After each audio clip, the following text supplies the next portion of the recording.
thought I was the only one. I had no clue, no support whatsoever. I just had that inherent sense of shame that you're such a freak. Like, this is deviant behavior, what you're doing. This is wrong in every sense of the word.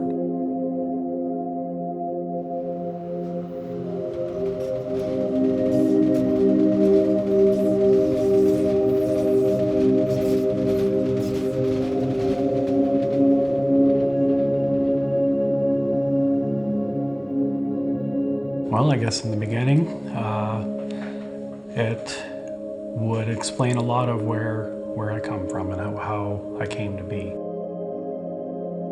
I was born in Meadow Lake, Saskatchewan, and my mother had passed away upon giving birth to me, which was a bit of a difficult thing for me to deal with. Life on the farm was very difficult. Farm families are, you're bred to be tough. You're bred to endure. And for somebody like myself growing up, I was very different.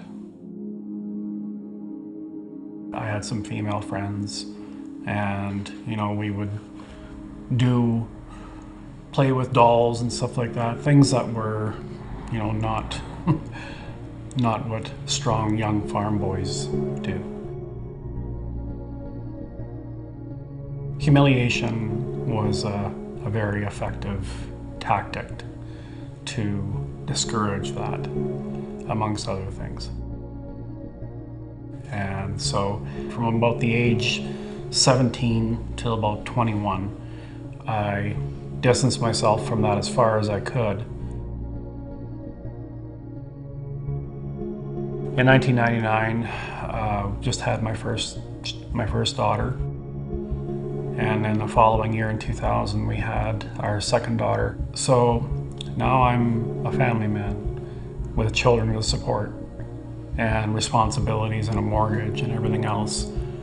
And for me to indulge in what I was feeling very strongly about, well, your family comes first. I love my children.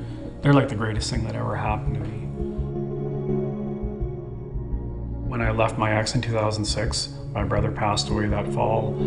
Shortly thereafter, a couple years later, my business falls apart because of, the global economy being the way it was. So I had to shut my concrete company down and go back truck driving.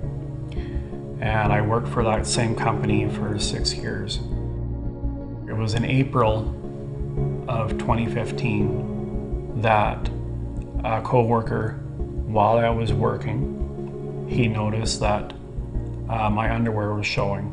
It was snickering and going around mocking and whatnot. But I had hoped to get at least a year or 2 years of hormone therapy under my belt before being outed. But that wasn't the case. There were some death threats sent to me by text. There was graffiti. I ended up being the only person that got laid off. The problem is that once you've given up that white male privilege, when I transitioned, there was no easy going into another job. I didn't come out in a white collar environment where there was a very strong HR department who's forward thinking and inclusive and protected. Blue collar industry doesn't have that, and that's all I've ever known. My decision last year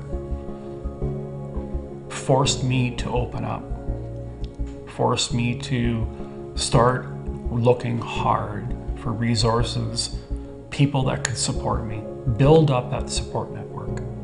Because you can't do it alone. You just can't survive alone without the friends and the support network behind you. And I think just even seeing me go through my daily life, my daily routine, acting as a normal human being with confidence and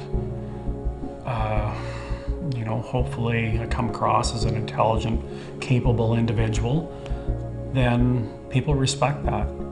And all of a sudden we see a trans woman here where it's like a lot of women compliment me on my hair or something like that, and it's very nice hair. Yeah, well, thanks. I had a great hairdresser. But stuff like that, it helps. It's incredibly difficult. But I do a lot of volunteering. I volunteer with Pride Center, HIV, Edmonton, Ribbon Rouge. I use my camera a lot. And my camera is my ticket to meet people. And the more I meet people, the more I get out. It helps alleviate the stress and the anxiety that I feel. And then I really know that sense of community that is out there.